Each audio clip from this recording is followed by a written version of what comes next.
Sejam bem-vindos a mais um videocast da Comissão de Educação Continuada da SBM Regional São Paulo. Um método criado para você, associado, onde nós recebemos todo mês um especialista para discutir assuntos pertinentes à nossa sociedade. Eu sou Paulo Tenório, membro da comissão, estou aqui com Renata e o Dr. Lincoln, nosso coordenador, para mais um desse bate-papo. Renata?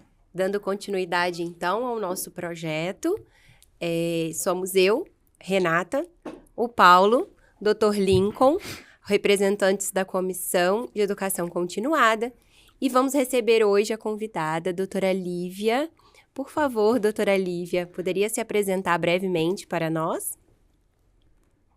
Claro, boa noite, é um prazer estar aqui. Então, eu sou a Lívia, médica mastologista, de formação eu sou ginecologista, estudei na Unicamp, então fiz graduação na Unicamp, depois fiz mastologia aí em São Paulo, no HC, e fiz mestrado e doutorado aqui na Unicamp. É um prazer estar aqui como membro da SBM, como membro da Comissão de Estudos em Genética e Câncer de Mama. Será um prazer conversar essa noite com vocês.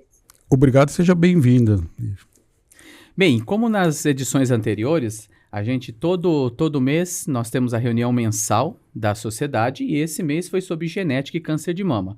E como é um assunto que envolve um time multiprofissional e é muito importante no dia a dia do mastologista, a gente sempre antes das reuniões a gente encaminha para os sócios um survey para saber quais são os assuntos pertinentes a esse tema e como que os sócios estão pensando. Então, hoje nós vamos discutir com a doutora Lívia e entre nós sobre esse survey. A primeira pergunta que nós fizemos para os nossos associados eram: em uma paciente diagnosticada com câncer de mama sem histórico familiar, independente do subtipo tumoral, em qual faixa etária você recomendaria esse teste genético? E nesse survey, nós tivemos que 56%, a maioria dos associados que responderam, eles identificaram que a realização do teste seria em pacientes com menos de 40 a 45 anos. Olívia, como que você vê esses dados? Que idade você costuma indicar o rastreamento genético e nos guidelines atuais? Como que é a sua prática aí? É possível perceber que a maioria dos entrevistados, então, vê a indicação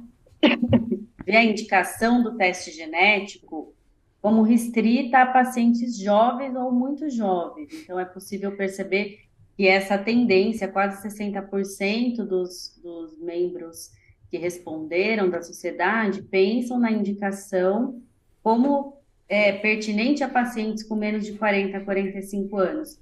A gente tem um grande problema no Brasil, que é o rastreamento genético estar disponível e acessível, que na verdade ainda é minoritário para a maior parte dos serviços. A rigor, a gente poderia pensar em solicitar teste genético para todas as mulheres diagnosticadas com câncer de mama com menos de 50 anos. Esse é o critério, inclusive, do NCCN, ou seja, um critério um pouco mais abrangente de idade. É o que eu costumo pensar também. Então, com menos de 50 anos é o que é o meu ponto de corte para pensar na possibilidade de um teste genético. O NCCN tem várias outras indicações mais abrangentes para pesquisa de teste genético, pensando nesse cenário de uma paciente com câncer de mama e qual a idade. Então, ponto de corte 50 anos. Mas o NCCN ainda fala que é possível pensar em testar todas as mulheres em qualquer idade quando você pensa no cenário de modificar a adjuvância do tratamento dela, como, por exemplo, quando você vai pensar em associar inibidores da PARP para as mutadas BRCA1 ou olaparib para as pacientes de alto risco no cenário de HER2 negativas.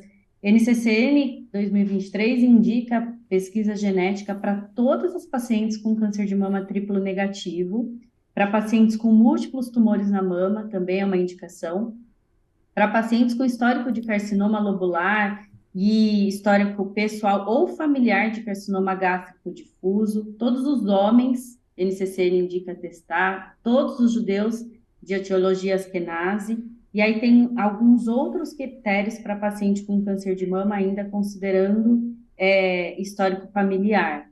Então, o que eu quero dizer assim, é uma resposta bastante segura, vamos dizer, do ponto de vista dos membros pensarem em menores de 40 anos, mas a gente pode, com base em critérios do NCCN, pensar em indicação mais abrangente. Que bacana, né, Tenório? Porque a Lívia já colocou de uma forma mais completa. A gente pergunta só de um parâmetro, faixa etária. A Lívia lembra outras indicações.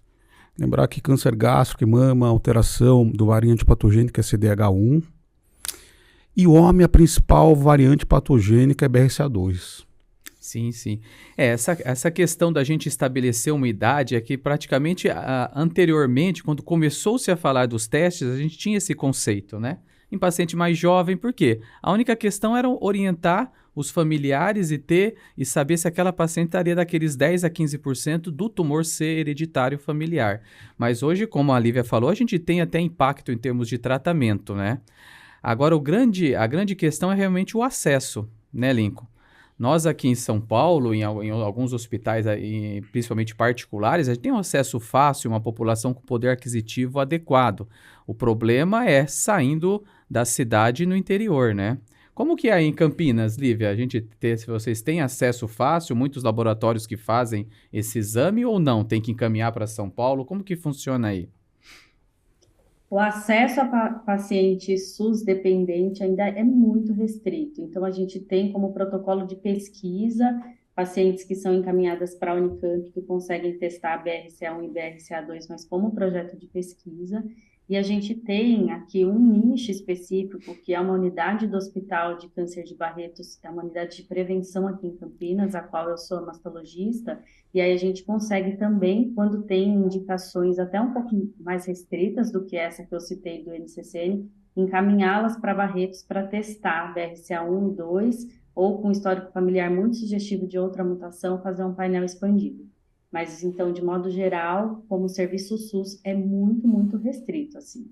Para pacientes particulares é um pouco melhor, é possível testar aqui em diversos serviços particulares, tem bons oncogeneticistas, mas ainda é muito restrito mesmo, não é acessível para a maior parte das pacientes. É porque a gente tem que deixar claro também para o colega que muitas vezes está mais no interior, que não tem o acesso livre ao exame, que também muitas vezes, vamos imaginar, num triplo negativo, ele não vai ter acesso ao Laparib. Então, qual que seria a utilidade do teste para ele, exceto para orientar os familiares, né?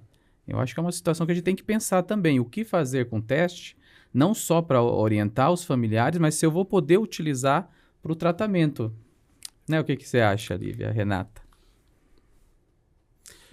Olha, Acho que sim, mas eu acho que, perdão, eu acho que a por gente tem favor, que Lívia. sempre pensar na possibilidade de testagem, pensando nos outros familiares também. Mesmo que a gente não consiga mudar um tratamento, a gente consegue, ainda que seja como protocolo de pesquisa, alterar o modelo de rastreamento.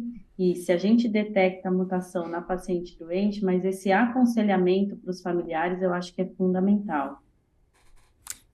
Tenório, você tocou num ponto meio nevrálgico, importante, que a testagem universal, essa é uma das críticas, é essencial ter o aconselhamento genético, não só a realização do teste genético para gerar o teste em cascata, aconselhamento de prevenção, direcionamento para a própria paciente, para uso de terapias-alvo. Mas se há esse desdobramento e não há oncogeneticista, nossa, vamos criar outro problema. E junto a gente traz um outro problema. A questão, né, a gente pode discutir aqui o fato de se o mastologista pode ou não pode pedir o teste genético. Então, uma cidade que não tem o oncogeneticista, ou a gente não vai conseguir trazer todo esse acompanhamento, mapeamento genético, um heredograma familiar associado ao atendimento do mastologista, sem o colega geneticista, equipe multidisciplinar. Então, eu acho que a gente consegue... É um tema novo, é um tema polêmico, porque a gente tem as indicações olhando idade, subtipo tumoral, se o geneticista ou o mastologista vai pedir esse exame, se a gente vai ter um sentido em pedir esse exame. Então, acho que a gente vai criando ramos aí de dúvidas que precisam ser esclarecidas, né? E eu acho que o mastologista... O que vocês acham? Que o mastologista pode ou não pode pedir o teste genético? Eu acho que deveria, desde que imbricado a uma série de situações, mas você colocou muito bem. Segundo a lei, quem pode pedir é o geneticista, o oncologista e hematologista. Mas nós somos a linha de frente. E a importância de colocar essa pauta de como introduzir os mastologistas. E lembrando também que, assim, muitos desses testes, os principais, né, podem desencadear um tratamento cirúrgico profilático. E aí, quem que vai indicar, quem que vai fazer esse tratamento profilático é o mastologista, né? Exatamente. Eu acho que uma das funções aqui da gente nessa conversa hoje é discutir exatamente isso. A lei, ela serve exatamente para quê? Para fazer o aconselhamento posterior? Ela serve como uma reserva de mercado? Ela serve porque julga-se que o mastologista não tem a capacidade de fazer o acompanhamento dessas variantes indeterminadas ou construir um heredograma? E aí eu gosto muito de algo até que o Cabelo fala que é assim. Então, o mastologista é a linha de frente. Essas regras dos convênios e dos seguros-saúdes, elas precisam mudar. E nós, como mastologistas, nós conseguimos aprender qualquer coisa que nos for ensinado. Então, a gente tem plena capacidade de aprender a lidar com essas variantes de significado indeterminado, construir um bom heredograma, enfim, fazer essa linha de frente, se nós quisermos. Excelente, excelente. Acho que essa primeira questão, acho que ficou bem claro, né? Que a maioria indicou a pacientes mais jovens, logicamente, que a frequência de ter mutação e de desenvolver um tumor mais agressivo é pertinente, mas como a Lívia falou, também é importante, então, em toda a faixa etária, dependendo da situação, a gente ter esse teste genético, né? E a segunda questão linkada a essa foi que ao solicitar pesquisa de mutação genética, sem considerar a faixa etária, apenas o subtipo, sem considerar a faixa etária, desculpa, o subtipo tumoral ou histórico familiar, que tipo de teste que os associados acostumam solicitar? Então, a questão era apenas BRCA1 e 2, painel de câncer de mama e ovário hereditário apenas, ou painel estendido. Aqui não citando o número de genes a serem pesquisados, mas aí ficou um pouco dividido, 46% indicavam painel expandido e 42,2% painel de câncer de mama e ovário hereditário apenas. Como que você vê esses resultados, Lívia, devido aos diversos painéis que nós temos genéticos hoje no mercado? Muitas vezes cada laboratório ele tem um número diferente de genes. O que você acha que seria o mais importante, o mais útil para a gente solicitar no nosso dia a dia naquela paciente, independente da idade, independente no geral, para a solicitação da pesquisa genética? Então, os associados bastante divididos, né? Quase 50%, 50%, pensando ou num painel expandido ou num painel câncer de mama e ovário hereditário. Eu acho que eu preciso fazer uma ressalva antes, que os painéis genéticos hereditários, eles estão fundamentados nos genes de mais forte associação mesmo com o câncer de mama.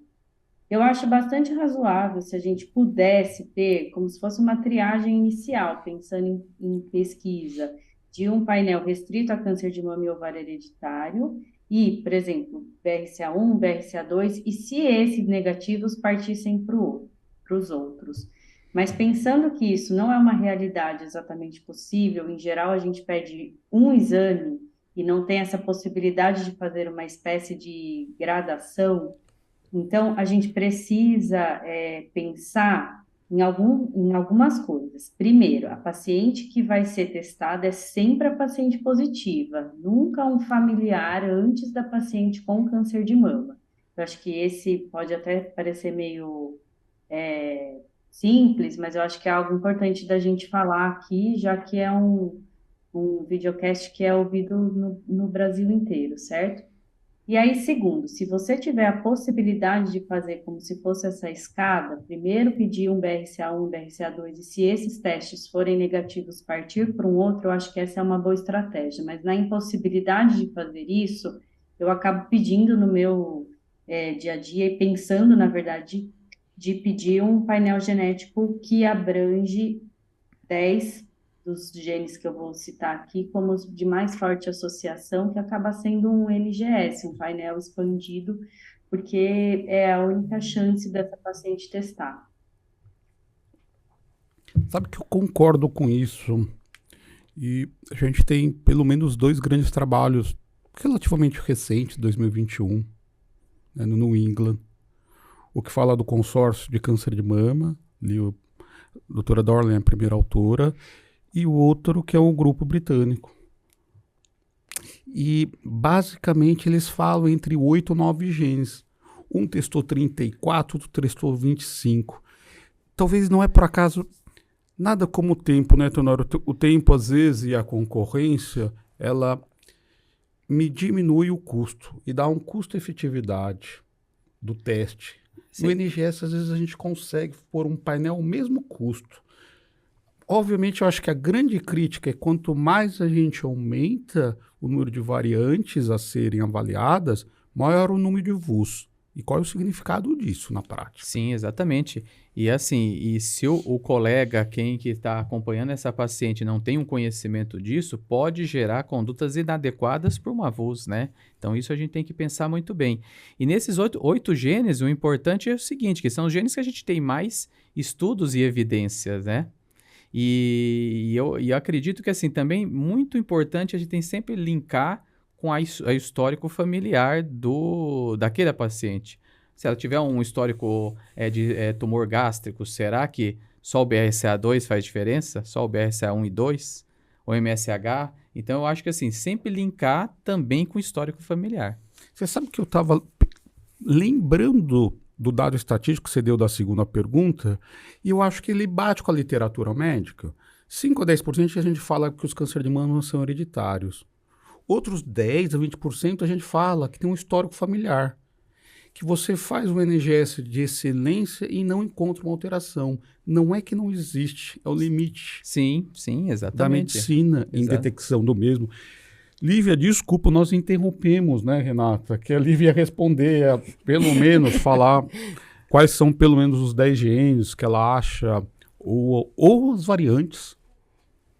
Imagina, é super importante isso que você falou. Todos os painéis genéticos, eles têm limitações. A gente conhece, talvez, eu não sei dizer, o genoma humano é um projeto muito recente. Se vocês forem ver, de 95 para cá, antes a gente não sabia quase nada sobre isso. Então, os que eu citaria como genes de forte associação com câncer de mama é ATM, BRCA1, BRCA2, CDH1, CHEK2, PALB2, TP53, PTEN, os 2 de neurofibromatose 1 e 2 e os RADs.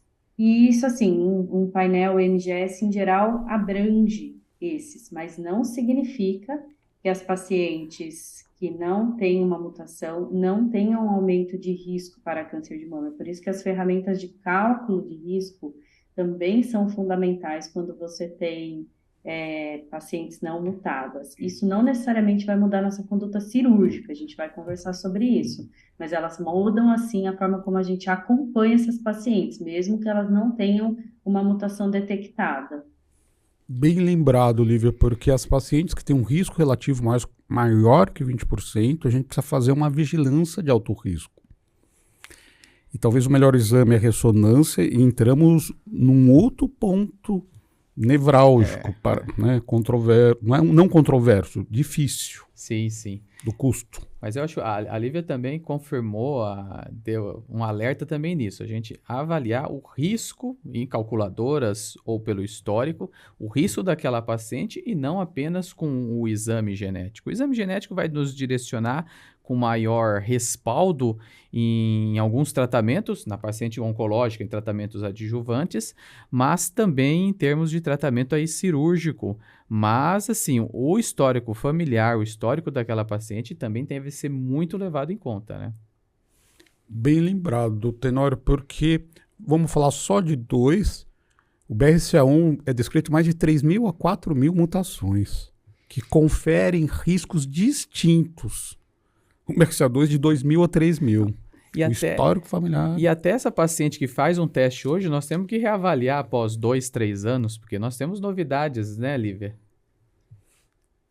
Temos.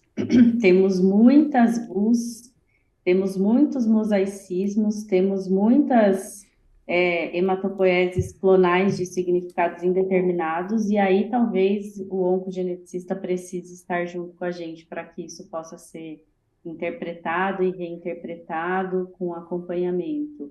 E assim, aí como mastologista, eu acho que é importante a gente citar que a gente tem uma visão mais cirúrgica, mas fazendo esse acompanhamento, muitas vezes a gente vai detectar alterações que elas não são patogênicas, que elas não indicam necessariamente uma cirurgia redutora de risco. A gente não pode pensar só como a cirurgia redutora de risco, mas esse acompanhamento de perto da paciente, com aconselhamento, com incorporação de exames, com aconselhamento familiar, muito mais do que a cirurgia profilática em si. Certo. Bom, e então, levando em consideração esse contexto, a gente está diante de uma paciente mutada, e aí o nosso questionário, né, sugeriu 2 perguntas para os nossos associados, que foram: paciente com carcinoma mamário unilateral, independentemente do subtipo tumoral, você indicaria adenomastectomia contralateral em qual situação abaixo? Então, a maioria dos nossos associados indicou esse tipo cirúrgico. 56,3% dos associados para mutações em BRCA, PALB2, CHEK2 mutados. Aproveito para já fazer a próxima pergunta e aí a gente discute num contexto cirúrgico geral. A outra pergunta foi considerando pacientes com mutação germinativa conhecida, BRCA e carcinoma unilateral, havendo todas as condições clínicas e cirúrgicas dessa paciente. Você tem tendência a indicar adenomastectomia bilateral? E a esmagadora maioria dos associados, 89,1%, respondeu que sim, na maior parte das vezes. Bom, então a gente está num cenário, né, como mastologista, com pacientes mutadas, com algumas mutações, ou com o BRCA. Lívia, Tenório, Lincoln, como vocês veem a indicação da mastectomia profilática? Como que vocês veem a indicação das cirurgias para essas mutadas? Vocês seguem essas mutações também? O que vocês acham? Tenório, lady first, né? Vamos deixar a doutora Lívia, por favor, nossa convidada. Especialista no assunto. Não, de jeito nenhum, estamos sempre aprendendo.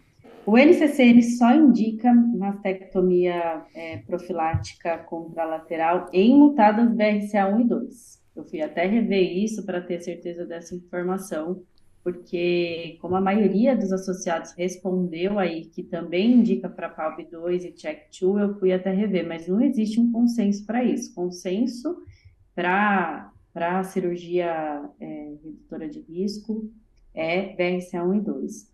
Aí eu fui olhar e não existe um consenso. O painel da ASCO acrescentou o PITEM como indicação, e Sangallen foi um pouco mais expandido, acrescentando também PALB2. Nenhum dos painéis pensaram na indicação para CHEK2. Então, na verdade, eu acho que não existe uma resposta fechada para isso. Talvez seja algo que a gente está aprendendo também, mas como um consenso, BRCA1 e 2. Todos os outros ainda é um pouco mais extrapolação. O que vocês acham? Eu concordo completamente, mas é que é um assunto também espinhoso, né, Lincoln? Porque, assim, a gente tem visto mastectomia aumentando, não só aqui, mas no mundo também. E eu acho que aqui tem muita a ansiedade do médico e a ansiedade também da paciente. Porque, por exemplo, vamos pensar unilateral. Você não está proibido de um BRCA1, BRCA2, você fazer uma cirurgia conservadora. Mas se você for ver a grande maioria dos mastologistas, eles partem para uma adenomastectomia devido àquele risco da gente ter um pouco mais de recidiva local após 7 anos.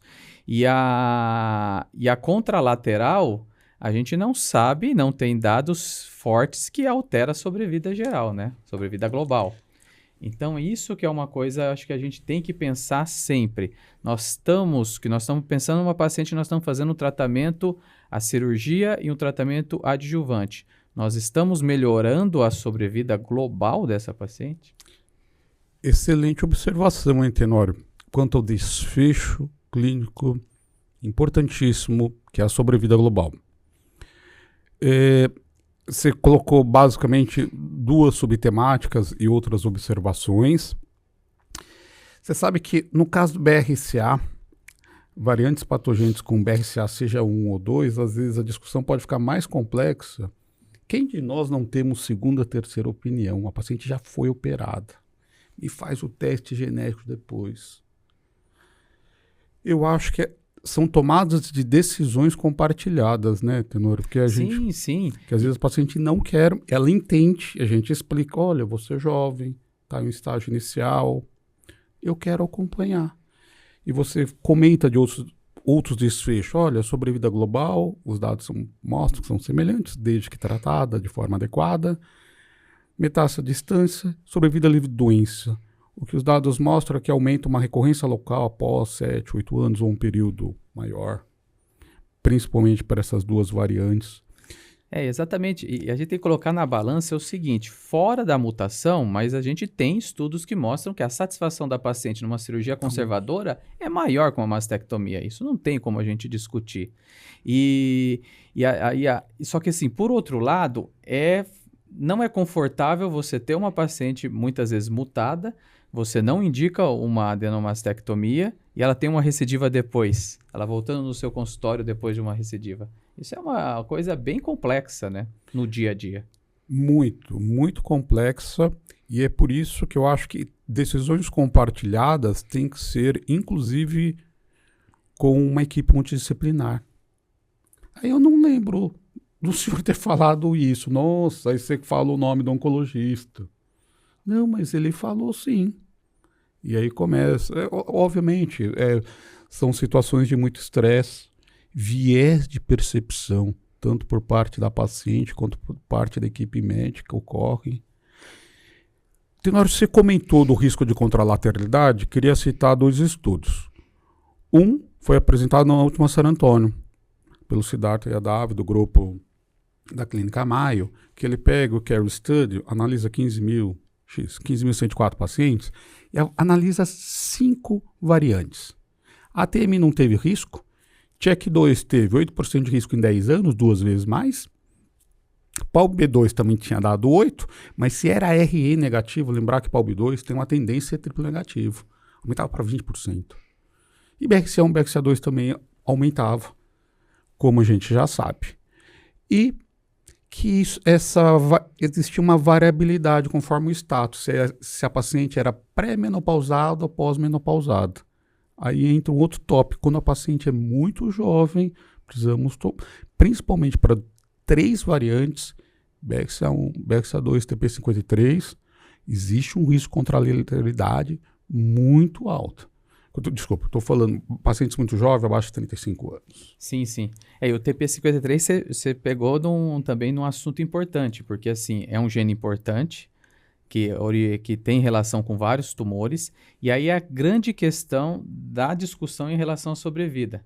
Nós estamos pensando em tratar a mama. Essa paciente tem risco de vários outros tumores, e tumores muito mais importantes, que pode ter impacto na sobrevida dessa paciente. Então, assim, lógico, a recidiva local e cada vez mais nós temos dados da importância desses genes, o BRCA1 e o BRCA2 que nós temos mais dados, mas nós temos que sempre lembrar a questão também em relação à sobrevida global, né?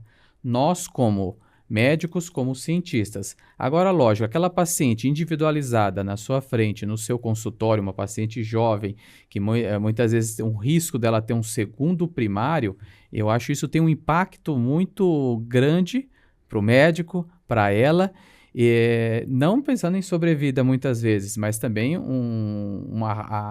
as consequências que isso traz. Por exemplo, a questão psicológica também, né? muito. Você sabe que teve um pôster na última ASCO referente a cirurgias redutoras de pacientes com síndrome Lefraumene. O impacto negativo nessas pacientes foi uma forma impressionante, tanto no grupo que tinha tumor, como naquela que não tinha tumor e realizou cirurgia redutora de risco, da Natália Polidoro. Sim. E, desculpa, eu só vou deixar porque os associados às vezes querem me ver. Tem uma outra publicação, a primeira autora é Amanda Morra, ela é do Instituto de Câncer holandês.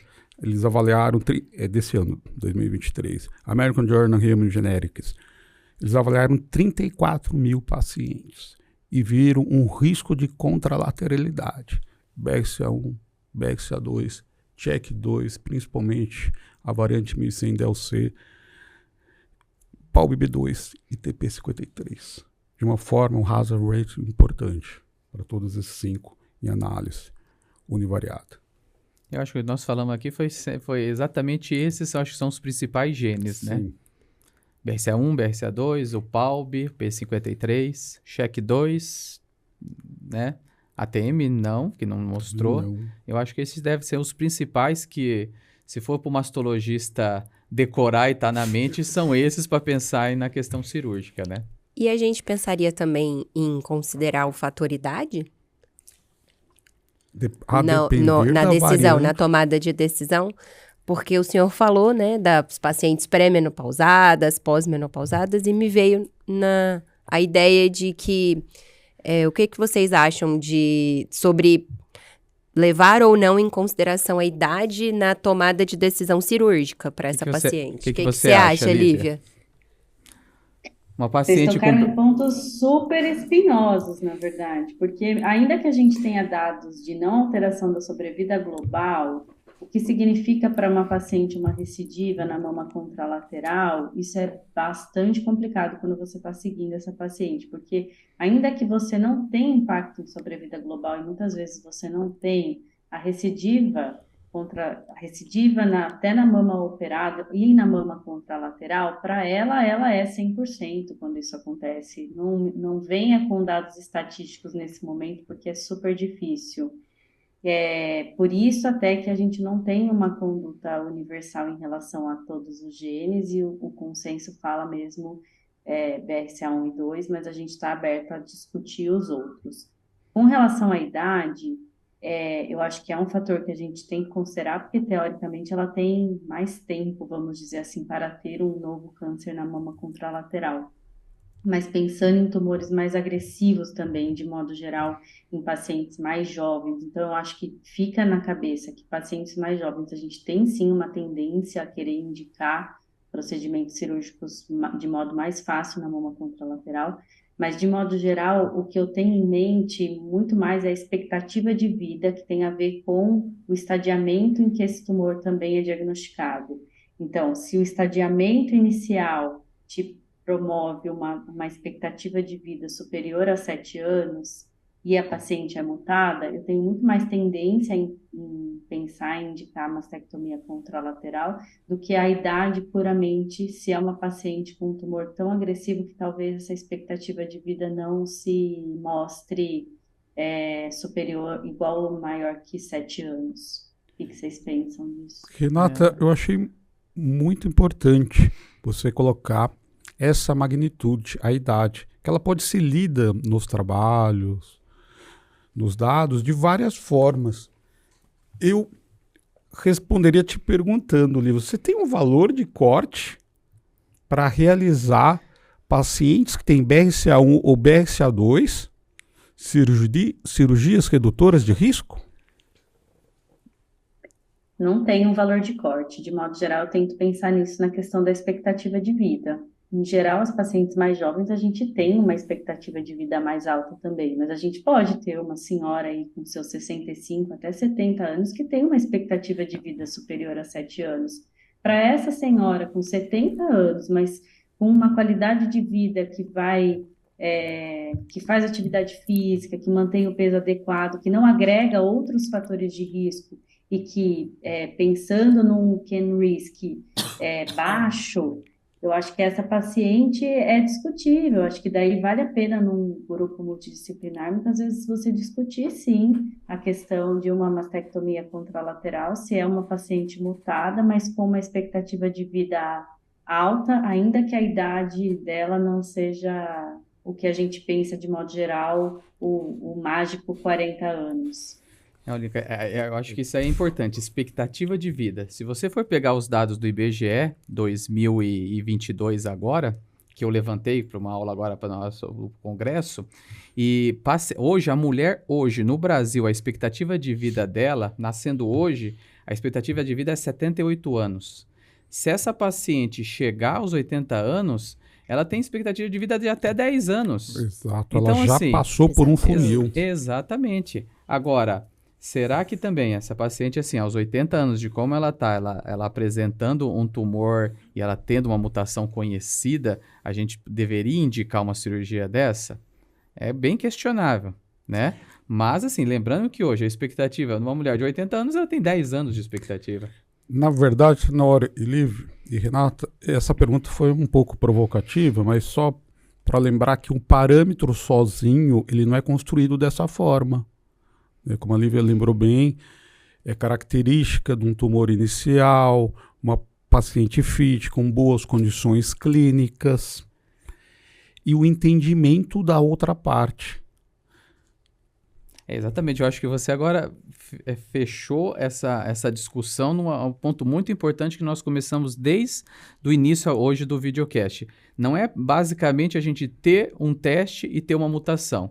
Isso precisa de todo um contexto, tanto do histórico dessa paciente, o desejo daquela paciente e as condições, tanto do tumor, prognóstico e condições físicas da paciente que você está levando em consideração, né?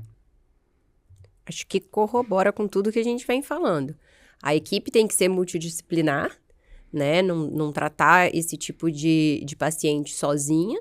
Então, tem a parte genética, a parte cirúrgica, do mastologista, entender o contexto clínico que ela se encontra, não só a expectativa de vida, mas todo o ambiente que essa paciente está.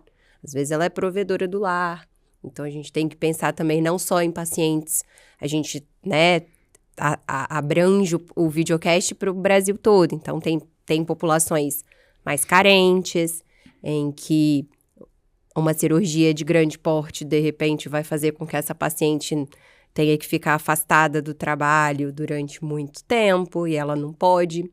Então, acho que a gente tem que entender, não só termos uma equipe multidisciplinar para tratá-la, para a gente poder entender o lado dela também, em relação a uma cirurgia poupadora de risco, mas também entender o contexto clínico e cirúrgico dessa paciente. Então, histórico familiar, qual a mutação,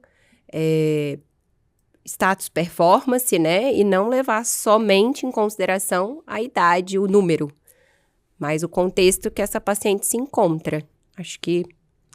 Lívia, nós tocamos no assunto da dificuldade de acesso ao teste genético.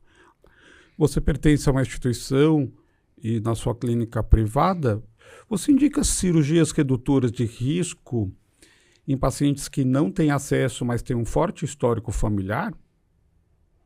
E se indica quem é esse grupo?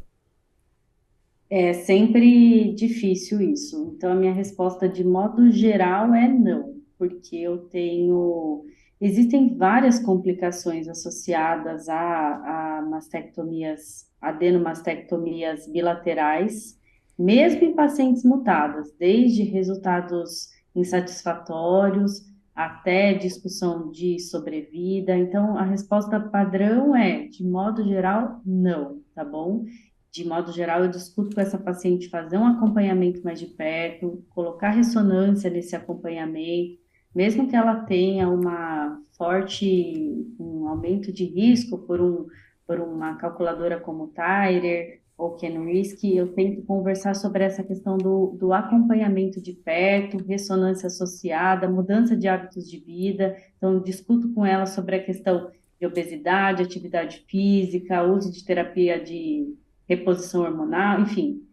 tenho essa discussão mais ampla, mas de modo geral, não. Não acho que seja uma conduta que precise necessariamente ser seguida à risca todas as vezes, mas tendo em vista que a adenomastectomia bilateral não é um assunto que se finaliza na cirurgia em si, eu acho que eu tendo a investir numa discussão mais ampla do que indicar a cirurgia. Como que vocês fazem isso? Concordo, Lívia. Você sabe que na residência do Sírio, e a gente recebe os casos vindo do município, as maiores queixas de complicações e de queixas da paciente, essas cirurgias redutoras de risco, porque lá também não temos acesso ao teste genético, exceto quando a geneticista Marisabel conseguir encaixar dentro de um protocolo que atualmente não está sendo mais viável. Mais uma vez, até em relação a tratamento local da paciente que já tem o câncer de mama ou não, e nos estudos independentes das não mutadas, a questão da cirurgia conservadora tem um benefício psíquico, um benefício estético bem maior do que a adenomastectomia, né? E Olivia, só uma pergunta, você falou aí do CanRisk. Em termos de calculadoras, hoje em dia você utiliza apenas ele? Porque você vê espaço para as outras? Não. Eu gosto muito dele, na verdade eu conheci e fiquei um pouco mais familiarizada a partir de algumas coisas que o Rodrigo Guindalini, oncogeneticista, fala, mas no dia a dia eu tendo a usar, assim, é mais acessível e mais fácil até o Titer Music, então eu acabo pensando em usar os dois, assim. Você Vocês? utiliza alguma coisa no consultório? Costuma utilizar, Lincoln, Renata? Você sabe que, olha que realidade distinta, né? Quando a gente fala de um mundo muito específico, de uma clínica privada, eu tenho acesso a um oncogeneticista, não um. Pelo menos eu tenho 3. E não só tenho acesso, como eu ligo para a pessoa. Olha, estou encaminhando paciente com tal faixa etária, com tumor, com tal estadiamento, com tais características, com tal histórico familiar. Não solicitei um teste oncogenético, vou deixar à sua disposição, depois a gente discute. Ou estou encaminhando uma paciente sem tumor, que o parente é positivo e ela não fez ou fez. Olha como isso é facilitado, sem pôr os dados de mamadência, de todo o histórico, de história reprodutiva, em hipótese alguma, eu estou diminuindo a importância do uso dessas ferramentas. Mas tenho que dizer que eu não tenho utilizado nesse contexto de clínica privada, devido à facilidade, Tenório. Sim, mas elas sim. são importantíssimas. Eu me incluo no mesmo grupo que o Dr. Lincoln. Como a gente tem uma tendência a ter o acesso na privada, eu nem peço o teste. Vai tudo via oncogeneticista também. Sim. E sim, você? Sim. Não, depende. Muitas vezes a paciente, como não for utilizar o seguro-saúde, aí eu solicito. Quando vai utilizar o seguro-saúde, aí nós não temos escapatória, aí tem que passar com o oncogeneticista. E muitas vezes o laudo aqui, como nós temos uma facilidade no hospital, o laudo vem todo descrito, muitas vezes uma mutação que você não conhece, o próprio é analisado pelo geneticista, já vem o laudo descritivo, aí fica fácil.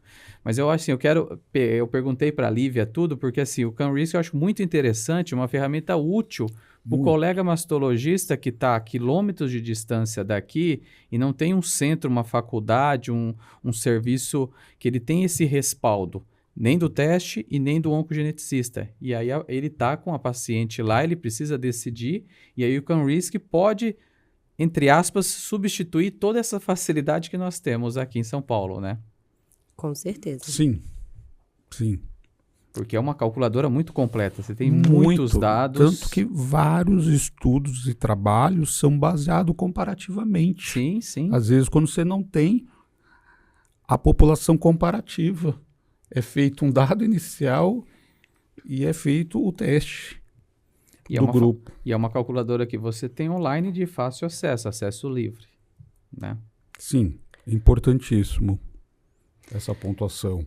E uma outra questão importante do nosso survey foi em questão de como você toma, se você toma alguma conduta clínica ou cirúrgica em paciente com mutação em VUS. E olha como é importante isso daí. A gente fala, parece ser muito claro, mas é uma coisa que a gente tem que... A Sociedade de Mastologia, nos cursos, a gente tem que falar muito em relação a VUS. Então, foi essa a pergunta. Conduta clínica e cirúrgica em mutação VUS. 46,9% não tomam nenhuma conduta, mas a gente tem 31% que sim, dependendo se houver fatores familiares também.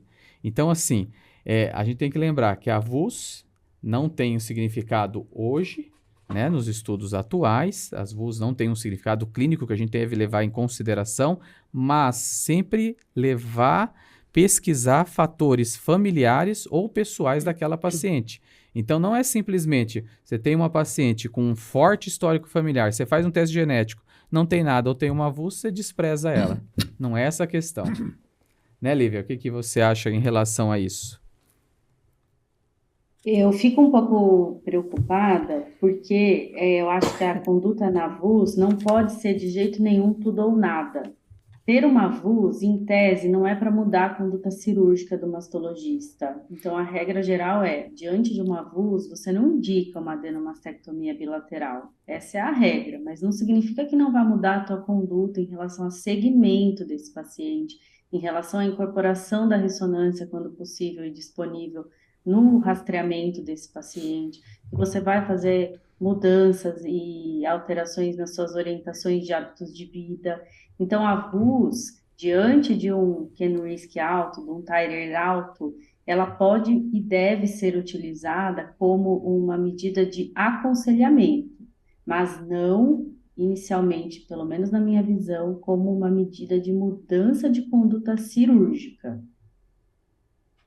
Exatamente, eu concordo completamente. Também lembro que existe, isso é o limite da medicina, existe um teste, o que nós fazemos é um teste genético baseado na análise do DNA, o NGS. Algumas pesquisas mostram que o teste genético por RNA, ele consegue detectar a parte chamada, um tipo de alteração chamada splicing, no intron, na parte final. E, diga-se de passagem, um desses pesquisadores é um brasileiro, chamado Rachid Karam, um gaúcho, que foi para a Europa depois. Hoje, ele só é o diretor responsável da medicina translacional da Miríade. E ele tem trabalho mostrando isso, JAMA Network Open 2019, que ele mostra que nos casos houve uma variação. Eles fizeram, é algo que está para ser comprovado. É utilizado até em solo americano de uma forma muito restrita.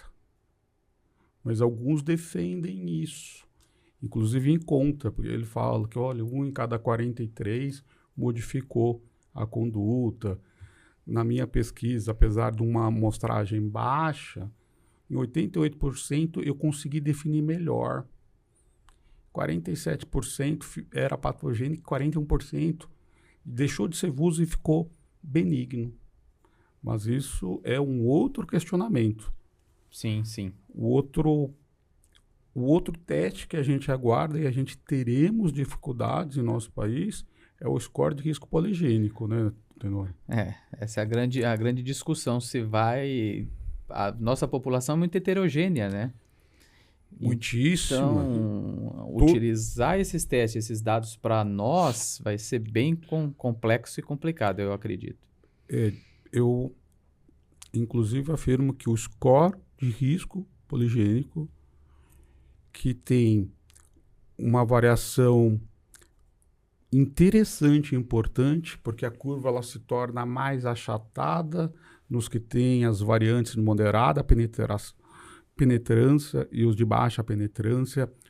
Os de alta penetrância, a curva, ela se achata muito pouco, então tem muita pouca variabilidade. Sim, A sim. gente só precisa lembrar uma coisa crucial.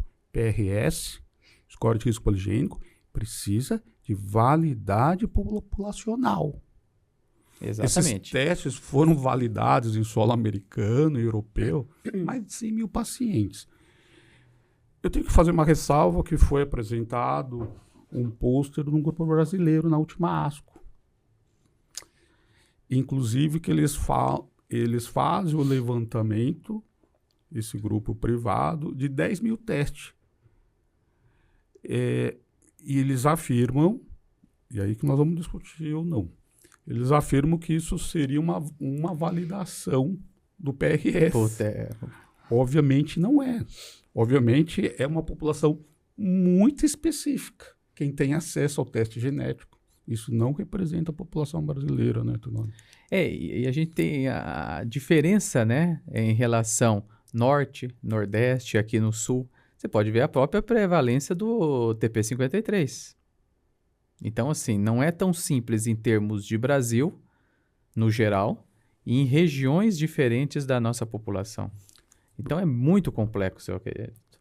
Muito. Lembrar que os PRS, os scores de risco poligênicos, eles têm mais validação em descendentes de população europeia, que é outra crítica em solo americano. Sim, que é mais homogêneo também. Mais homogêneo. Mais homogêneo. Talvez, Tenor, só para uma paciente sua, muito específica, uma parente de um cônsul, um grande empresário, descendência europeia, né, uma norte-americana.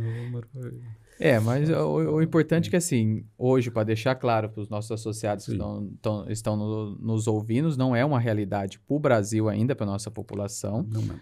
Hoje, são esses genes que nós comentamos até agora, e levar em consideração sempre que o teste genético ele é tudo para ser um auxiliar para a tomada de decisões, mas não exclusivo. Sempre o histórico familiar, o histórico pessoal da paciente, ele tem um poder de decisão para acompanhamento, decisão muitas vezes de conduta, acima desses testes. Muitas vezes você tem uma VUS aqui, mas ela tem um antecedente, tem mãe, irmã, tia, materna com câncer de mama. Essa é uma paciente que você vai ter que ter uma atenção especial. Ela entra pelo histórico familiar como um risco maior. E não simplesmente você faz um teste e joga ela no risco populacional, continuando o seu acompanhamento anual, né? Então, isso tem que deixar claro aqui nessa discussão que nós estamos tendo. O teste vai ajudar, lógico, se tiver um BRCA2, um BRCA1, isso muda a conduta, isso indica a conduta cirúrgica. Mas não havendo isso, não é para descartar essa paciente, e sim levar em consideração o seu histórico. Essa colocação eu acho muito importante, Tenório, porque na ASCO de 2020 foi apresentado pela Susan Donchek, só pela Susan Donchek e pelo Mark Robson, um estudo chamado PROMPT Trial, que era realizar salpingo-foré bilateral em pacientes que pudessem ter risco para câncer de ovário. E foi realizado em 20% de paciente VUS, para mostrar que a temática também passa por vários outros países. E não realizar overtreatment ou determinados tratamentos em pacientes que temos muitas dúvidas, né? Sim. E essa questão de... Hoje a gente faz um exame genético, um painel genético da paciente, e a gente tem uma VUS. Você acredita realmente daqui 2, 3 anos a gente repetir novamente esse exame, Lívia, para as pacientes? Isso como uma conduta padrão? A gente tem muita dificuldade de acesso, realmente. A nossa população é muito heterogênea. A gente mal consegue testar uma paciente, muito menos seguir corretamente pacientes com VUS e repetir. Mas, de modo geral, pensando em nivelar a nossa conduta e a nossa população, a resposta seria sim. Esse seria o ideal, que a gente conseguisse fazer esse acompanhamento, porque diversas mutações que não tinham significado no passado passaram a ter depois, uma vez conhecido. Então, se a gente tiver esse acesso e essa disponibilidade, e a gente sempre tem que lutar por isso, eu acho que o mastologista tem que estar posição da linha de frente, ser agregador e centralizador, pensando nisso, mesmo que seja para distribuir funções, mas como linha de frente, sim. E aí eu acho fundamental ressaltar que quando a gente discute genética, a gente tem que discutir que essa predisposição hereditária ao câncer de mama é fundamental para pensar em decisões terapêuticas, em aconselhamento familiar, em mudança na forma de segmento dessas pacientes, não apenas em cirurgias redutoras de risco. Você vê, Tenor, que Lívia, Renato, a importância de uma coisa empírica que todos nós conhecemos na prática. A paciente revive a sua dificuldade que ela teve durante o tratamento. Se já há uma dificuldade de realizar o primeiro, quiçá o segundo, o terceiro. O que eu queria chamar a atenção, Lívia, é como é importante que esses testes sejam realizados em laboratórios de excelência com qualificação. Senão a tomada de conduta, olha, é desastrosa. Sim, sim. E lembrando também, vou deixar também claro que é também uma das dúvidas, que a VUS a gente não tem o significado, independente se é uma VUS num BRCA, é uma VUS em gene. VUS é VUS, você não deve tomar conduta nenhuma baseado nela. Aí a sua conduta vai ser no histórico dessa paciente novamente, né? Isso deve também deixar muito claro, porque muitas vezes o colega que recebe o laudo vendo uma VUS num BRCA pode achar que é diferente de qualquer outro gene. Menos importância ou mais importância, né? Sim, bem colocado. Ótimo, excelente. Eu acho que nós chegamos ao nosso objetivo com todas as principais dúvidas e questionamentos dos nossos associados pelo o survey. Eu acho muito proveitoso a gravação de hoje. Né, Lincoln? Extremamente. Renato, vamos Sim, encerrar gostaria com- de agradecer a participação da Lívia. Lívia, gostaria que você, então, conversasse, tecesse as suas considerações finais a respeito, né? Hoje a gente teve alguns pontos espinhosos, mas o importante é que conseguimos esclarecer as principais dúvidas do survey e também dúvidas do tema genética, né? Genética e câncer de mama, um tema que tem muito a discutir, mas acredito que a gente tenha conseguido passar pelos pontos mais importantes. Eu agradeço muito novamente o convite, foi um prazer, é sempre bom conversar com vocês, dividir o que cada um sente, passa, enfim, e discutir um tema que é muito importante, que é a genética e câncer de mama. Aprendi bastante, foi muito, muito proveitosa e aproveito para ressaltar o quanto é importante esse videocast para a nossa formação, para a formação de quem está começando e de quem já está há um tempo, nessa troca de experiências. Muito obrigada. Reforço nossos agradecimentos, né, Tenório? Da Renata, Tenório, a minha e da diretoria. Obrigado, Lívia. Sabemos da dificuldade e agradecemos. Bem, obrigado a todos. E em nome da Comissão de Educação Continuada, quero agradecer a todos que nos acompanharam e continue acompanhando a produção da comissão no Instagram, no videocast que está disponível no YouTube, no boletim, que sempre temos novidades. Até o próximo mês.